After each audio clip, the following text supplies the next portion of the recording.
Military নিয়ে থাকে military দেখবি ওই বন্দুক বন্দুক পাওয়া যায় আছে জানি তো একটা ঝোলানো আছে ও সেই কি শিকারি করে শিকার করেন নাকি না উপরে উপরে আছে নিচে আছে সাইডে আছে কত চাষ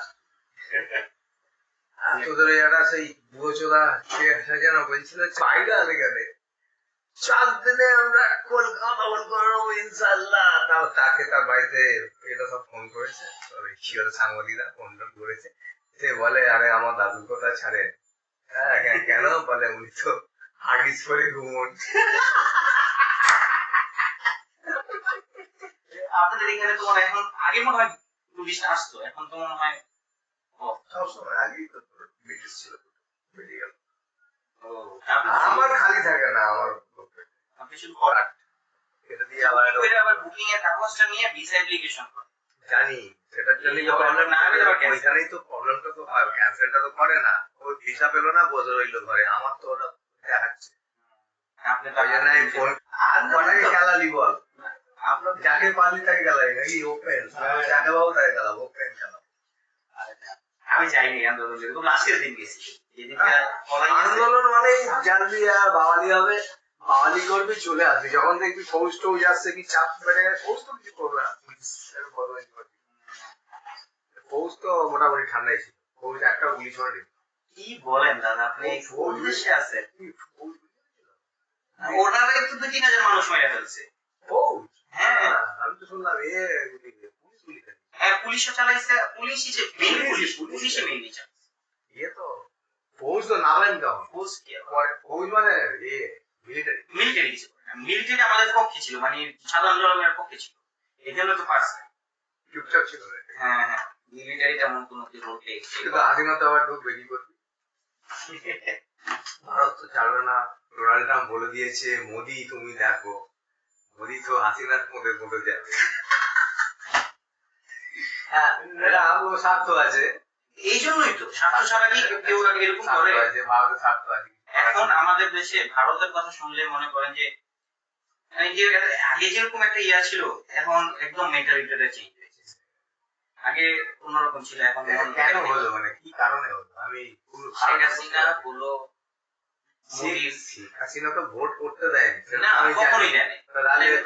এই জিনিসটা দাদা আপনি বলছেন না, আমি অনেকের সাথে কথা বলে ওরা বলে না এটা তো হয় না, মানে ওরা শেখ হাসিনার পক্ষে।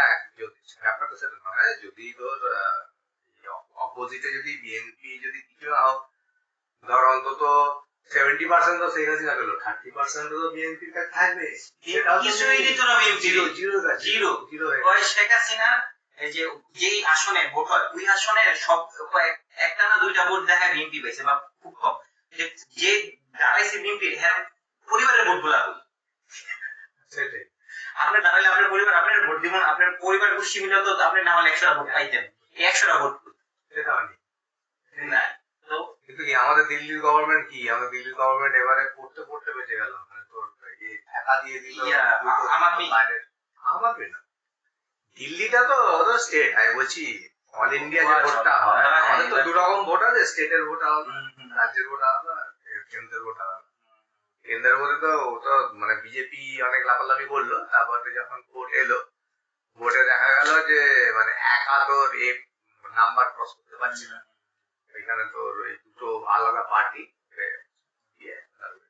বিহারের একটা পার্টি আছে, ওটা তো ওই যে একসাথে হয়ে পরে দল গঠন করছে, না তো পারতো না একসাথে, নইলে কি আগের বারে পরপর 2বার কিন্তু বিজেপি একাই ওটা দল ছিল, দল মিলিয়ে অনেকটা ছিল, একা তো মোটামুটি ম্যাজিক ফিগার টপকে রেখেছিল। এবারে ম্যাজিক ফিগার টপ করতে পারেনি, তার মানে তো বিরোধীর পোর্শনটা একটা আছে, বড় অঙ্কের পোর্শন বিরোধী আছে। বাংলাদেশে সেটা কোথায়, বিরোধীরা কোথায়? ওয়েস্ট বেঙ্গলে তুই ধর না, সব তৃণমূল তৃণমূল তৃণমূল, সব মমতা, কিন্তু তোর 70টা এমএলএ বিজেপির আছে, 60-70টা এমএলএ বিজেপির আছে, সেটা যথেষ্ট বড় অঙ্ক। ওদের 200 হতে পারে, কিন্তু সবার কথা এটা ফাইট হোক, 0 আর 100 দরকার নাই, 50-60 যে জিতবে সে করবে, এটা তো বিরোধীরা চাই। বিরোধীদের এটা আমি বুঝে গেছি অনেক আগে, বিরোধী একটাও নেই এরকম ভাবে হতে পারে না।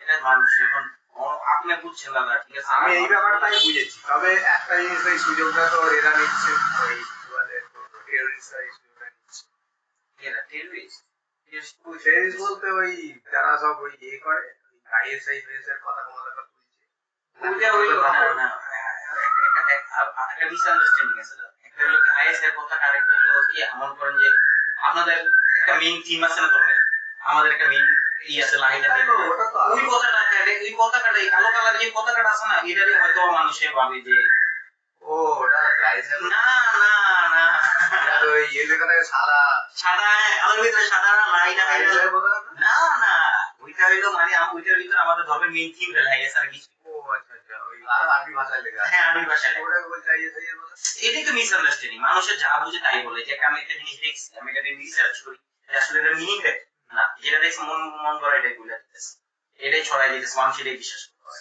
আইএসআই মানে এতে বাংলাদেশে না আইএসআই কোনো ইমপ্যাক্ট নেই বাংলাদেশে। Sure. হ্যাঁ 100%। আইএসআই এগুলো সবাই পাকিস্তান। এখানে এতটা থাকে দাদা বিশ্বাস করবেন দাদা, মানে আপনি যেরকম অবাক না আমার কথা শুনলেন, আমি ইয়া দিয়ে কেন্দ্রে আসছিলাম, আমার সাথে কয় আপনাদের বাংলাদেশের কি অবস্থা, আমি বললাম যে সত্য নর্মাল, এরকম আমরা তো ভালো গেছি কি আমাদের তো, আমরা তো জানি এটা হইতাছে ওইটা হইতাছে হ্যাঁ হইতাছে, আসলে কিচ্ছু হইতাছে ভিন্ন কিচ্ছু না, কিচ্ছু না, শুধু শুধু মানে কি এরা ট্রাই করতেছে মানে এরকম ভাবে দেখাইতে যে শেখ হাসিনা ছাড়া বাংলাদেশ অনেক খারাপ আছে, যাতে কি শেখ হাসিনা কি বসাতে হ্যাঁ হ্যাঁ হ্যাঁ যাতে কি যাতে মানে কলকাতার মানুষ কৃপা থাকে বাংলাদেশিরা না দেখতে পারে, এরকম একটা যেমন ধরে ত্রিপুরায় যেমন খেতে গিয়ে ওই হোটেল ওরা লিখে দিল বাংলাদেশ হ্যাঁ এরকম একটা আর কি হেট্রেড যেটা বলে আর কি, হেট্রেড ছড়ানোর জন্য আর কি পুরো ওয়ার্ল্ড ওয়াইড যে বাংলাদেশ অনেক খারাপ আছে হ্যান ত্যান আছে, যাতে প্ল্যানটা করে বলবে এটা মানে টার্গেট কি মানে শেখ হাসিনা হ্যাঁ হ্যাঁ ওদের কথা হলো ভাই শেখ হাসিনাই লাগবো না শেখ হাসিনা কেন লাগবে ওরা জানে বড় হয়ে গেছে মরু নতুন সেটা তো ৭৭ বছর বয়স আর ওই ১৯০০ চাই না তাজা ৩০-৩৫ বছর আর কোনো যুবক আসুক না দেখি না সে লিড করে কেমন ইউনুস তো বলছে না ইউনুস থাকবে, ইউনুস বলছে আমি নির্বাচন দিচ্ছি এমনি অসুস্থ কত বছর টানবে ৮৬ না কত বছর বয়স আরো বেশি